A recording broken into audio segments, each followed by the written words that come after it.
Saudara-saudari terkasih, semoga Tuhan memberi kita damai dan sukacita. Pada momen ini, saya akan menyampaikan satu perenungan yang relevan dengan kehidupan kita sehari-hari.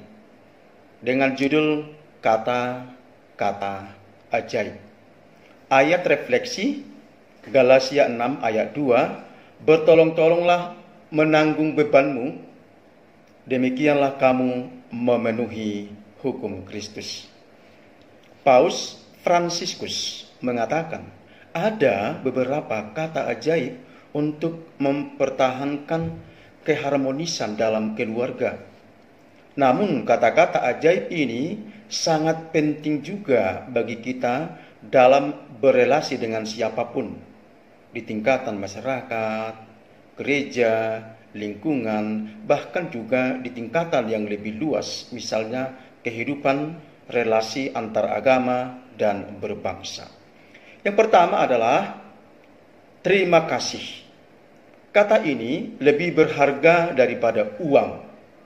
Kata terima kasih adalah ungkapan penghargaan tulus setelah kita menerima sesuatu atau mengalami suatu kebaikan.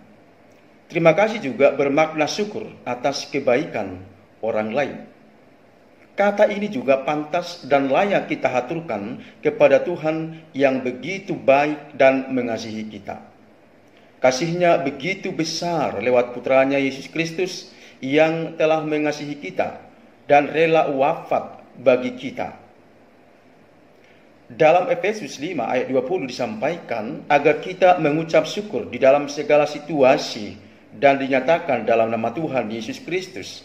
Sebab hal itulah yang dikehendaki Allah dalam Kristus Yesus kepada kita.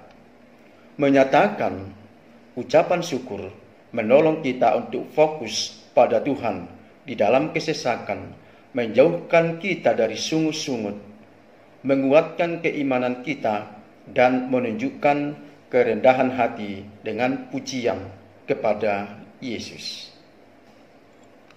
Yang kedua, kata ajaib yang kedua yakni meminta maaf. Kita manusia rapuh dan lemah dan tidak luput dari kesalahan. Ketika kita meminta maaf, berarti kita mengakui kesalahan dan ingin memperbaikinya. Orang yang tidak mau meminta maaf adalah orang yang angkuh, yang merasa diri paling benar, paling berjasa dan paling hebat. Meminta maaf dengan tulus berarti menyadari kelemahan dan kekurangan.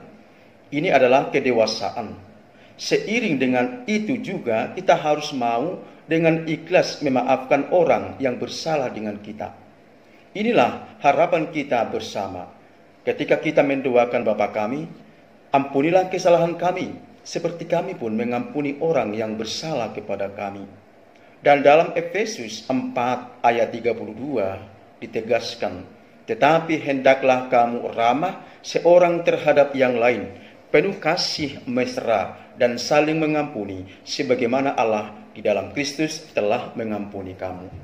Maka saudara-saudari yang terkasih, meminta maaf dan memaafkan, mengampuni dan mohon diampuni adalah dua kata yang sangat berkaitan satu sama lain. Katanya demikian, saudara-saudari, ada seorang pastor berkhotbah di gereja pada misa yang kedua jam 9 minggu pagi. Umat begitu banyak. Dan pada saat itu pastor menyampaikan perihal khotbah pengampunan. Dan dia bertanya kepada umat begini, apakah kamu telah mengampuni musuh-musuhmu seperti ajaran Yesus Kristus yang dikatakan dalam Injil? Umat tunjuk tangan 50%. Pastornya belum puas, dia tanya kedua kali, siapa di antara kamu yang telah mengampuni musuh-musuh? Umat tunjuk tangan 75%. Pastornya juga belum puas, dia tanya ketiga kali dengan suara yang menggelegar, siapa di antara kamu yang telah mengampuni musuh-musuh? Kali ini semua tunjuk tangan kecuali satu orang. Dan pastor terkejut, bercampur heran dan bertanya, ibu siapa namamu? Ibu tadi menjawab, Laren pastor. Berapa usia ibu? 90 tahun pastor. Dan pastor bertanya lagi, "Ibu, kenapa tidak tunjuk tangan ketika saya bertanya siapa di antara kamu yang mengampuni musuh-musuhmu?" Apa kata ibu Clarin? "Pastor, saya tidak mempunyai musuh-musuh." Senang sekali pastor ini mendengarkan jawaban polos seorang ibu tua usia 90 tahun.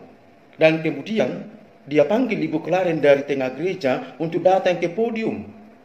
Dan setelah sampai di podium, dengan jalan tertatih-tatih, pastor berkata, "Ibu Clarin, coba katakan kepada umat yang ada di gereja ini, bagaimana seorang ibu usia 90 tahun tidak punya musuh-musuh." Ibu Clarin dengan suara melengking mengatakan, "Saya tidak punya musuh-musuh karena mereka telah meninggal dunia semua." Dan pastornya sedikit terpelongo. Yang ketiga, saudara-saudari, kata ajaib yang ketiga ialah tolong. Kata ini mau menunjukkan bahwa kemampuan kita ada batasnya. Atau dengan kata lain, kita bukanlah manusia yang sempurna. Meminta tolong adalah sarana komunikasi yang sangat baik.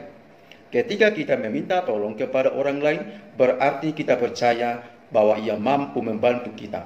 Meminta tolong adalah juga doa yang hidup. Saat kita mengalami banyak masalah kehidupan, kita meminta tolong kepada Tuhan lewat doa. Tuhan akan memberikan pertolongan baik dengan cara biasa dan luar biasa, mukjizat. Dia akan menolong kita dengan caranya sendiri yang kerap di luar pemikiran kita. Yang keempat, saudara-saudari, yakni permisi. Pada zaman sekarang katanya semakin jarang orang permisi. Misalnya, suami tidak permisi kepada istrinya, dan sebaliknya istri tidak permisi kepada suaminya, atau anak tidak permisi kepada orang tuanya, atau juga suami tidak tahu di mana istrinya, atau istri tidak tahu di mana anak-anaknya, atau orang tua tidak tahu di mana anak-anaknya.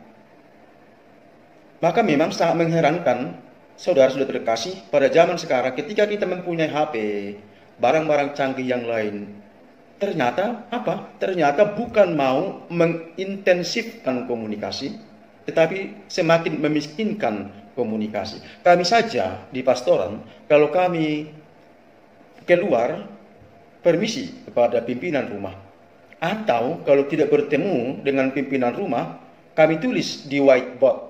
Misalnya, Pastor X pergi ke Sipoholon, atau pergi ke Jawa Tengah, atau pergi ke Jakarta, kembali tanggal sekian, makan siangku ludeskan saja.